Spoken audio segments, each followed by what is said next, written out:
Hey everyone, Techne here with a keyboard review from Varmilo, the M108 Moonlight Edition. In other words, the Varmilo full size.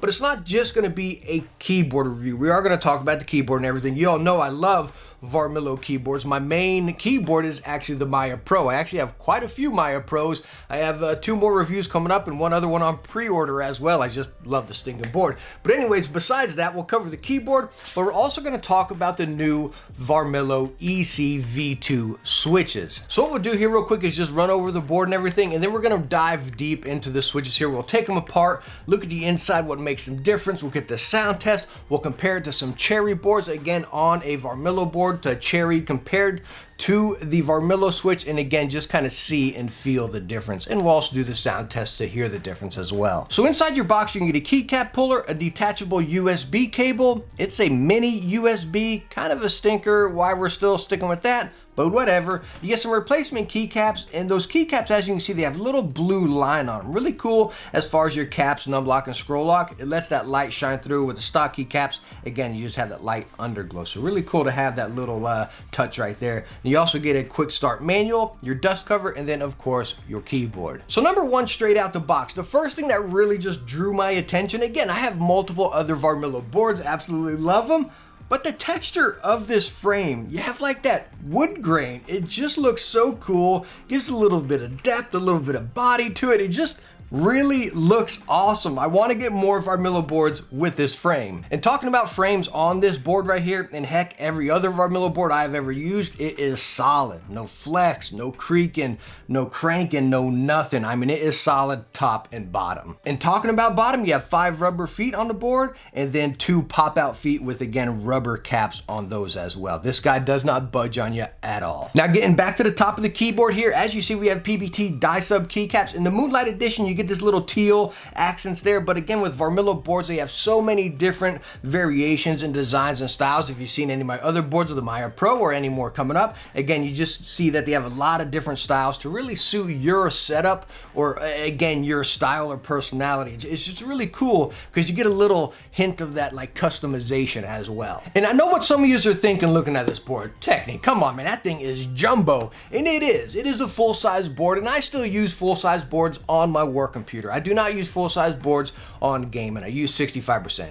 Again, Maya Pro, I keep on saying, right? But again, yes, this is big. But the other cool thing about this board is you can get it in multiple sizes. Full size, 10 keyless, and then down to the Maya Pro of 65%. So if you like the style, the build, the design and everything, and the features, you can pick whatever size you want. And the price does drop with each size. All right, so let's get into the juicy stuff here. The new Varmilo switch. And by the way, whenever you pop the keycaps off, especially on the stabilizers right here, you can see the stabilizers are very lightly lubed. Not much at all. There is just a little bit on there, but the stabilizers have no rattle, which you'll catch in the sound test. Now again, when you look deeper in there, you have the nice thick metal plate, and if you look right down below the PCB, you're gonna be very hard to pick up in the camera, but you can see a nice little layer of dampening foam right there. And again, catching in the sound test, you're not getting any of that pinging or ringing or anything. Really nice top to bottom here.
So as you just heard in that sound test right there, this guy is solid. No pinging, no ringing, no tinging, no nothing.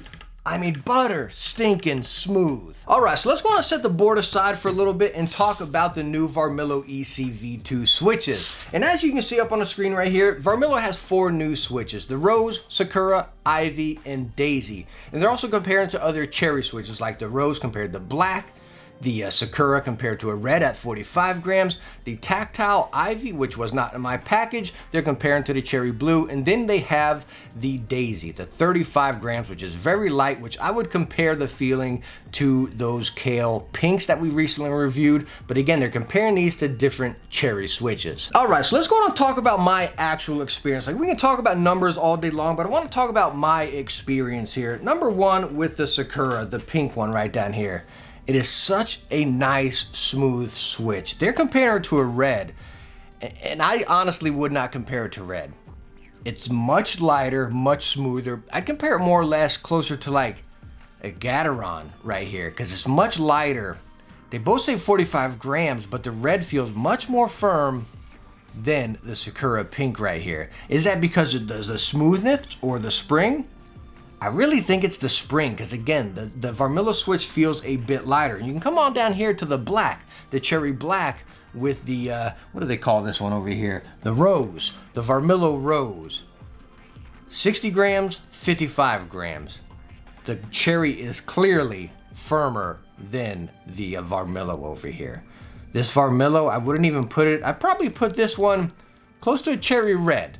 I would say this Rose feels a lot similar to a cherry red. Honestly, pretty much right there. That's what feels very similar. Now, when we get down to the Daisy right here at 35 grams, let me tell you what, this sucker is light. And I think this would have to be, again, a personal preference type switch, or maybe if you want something very light and quick for gaming. All these are at 2mm actuation, but again, just with that lightness, again, I'd look at it as like a gaming switch, not really a typing switch. I'd see a lot of typos happen with this guy because it is very soft and very light. So what makes the Varmilo EC or electrocapacitive switch different than your basic MX or Cherry MX switch right here?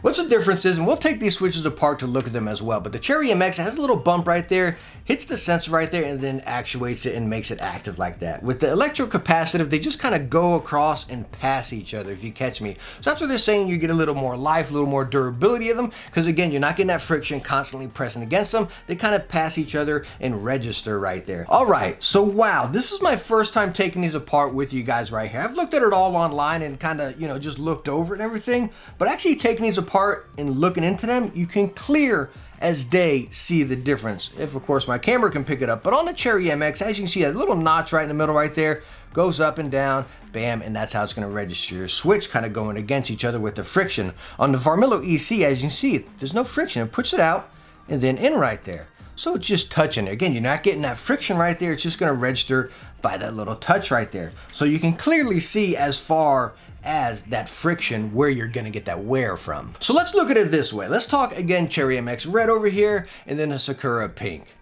You can feel the difference like I stated earlier, but again, I think that's just a spring thing right there. As far as that bump in the Cherry MX, you don't feel it. It's not like a tactile bump or anything. Again, it's just how the switch is registering. So no, you don't feel that. Where the difference comes from is Varmilo is stating that their switches are also lubed. And I was like, all right, well, I don't really see much, but when you get close to it and look, again, hopefully the camera can pick this up, there's a little coating on the sides right here of the switch. Is very hard to see, but you can tell because the top of it's glossy, but when you get right down to that slider, it's a little faded. Then if I bring my finger over it, which by the way slides quite a bit, it actually clears it off. So I do think there is a little bit of lube on these guys, and clear as day, whenever you listen to the Cherry MX compared to the Sakura or any of the other Varmilo switches, holy smokes, the Varmilo switches are butter smooth. You feel it and you hear it.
So all in all, wrapping up the Cherry MX compared to the Varmilo switch, again, my preferred one is the Sakura, the pink one right here. It's just a very nice balanced switch. My new Maya Pro that I ordered actually has these switches in it. That's how much I like it. But anyways, talking about reds compared to these, you all know I love Cherry MX reds, and I'm not a switch snob by any means. I know a lot of people are like, why even buy this switch? Or why use that switch when you got these? You know what I mean? I love Cherry MX switches. I love reds, right? I love silent reds, you know, but yes, these switches are better. Are they better like, hey, ditch all of your other Varmilo boards and go buy them with these? No, not like that, but any future board, I will buy it with the Varmilo switches. The stinker about the Varmilo switches though is with pretty much all the boards, there's a $10 premium for the Varmilo switches. A little bit of a stinker. You had to pay that before for silent reds and everything, but now it is $10. It is $10 extra for the Varmilo switch, and pretty much all their boards are lined up to have these. Some of them are not available yet on mechanical keyboards, only certain styles do, but you see in the listing where it says available switches, the Varmilo switches, so you know they will be coming eventually. So yes, I do recommend you going with the Varmilo switch. It's just a very nice, buttery, smooth switch, very nice. But again, just kind of think about that as I talked about the force and the friction compared to the Cherry to the Varmilo. Is it going to justify that $10 for you? And again, as far as the Varmilo is being just a tad bit softer, just make sure you are okay with that. So all in all, the board is fantastic. The switches are stinking butter. I highly recommend you trying some, and please let me know down in the comments what you think about them as well. Just make sure they are the newer ones, the V2. And like I stated, whenever I get a reply back from Varmilo about what's the difference from V1 to V2, because I've never used the V1, right? So once they let me know what the difference is, I will put that down in the comments and pin it for you guys as well. But hey, thank you so much for stopping by and watching my review on the Varmilo board or switches, I guess a combo review right here. I hope I answered some questions if again, you're interested in the board or the new Varmilo EC V2 switches. And I hope you enjoyed the video. If you did, hit that thumbs up and don't forget to subscribe for some future tech videos. Hey, I hope I catch you in the next one. Bye now.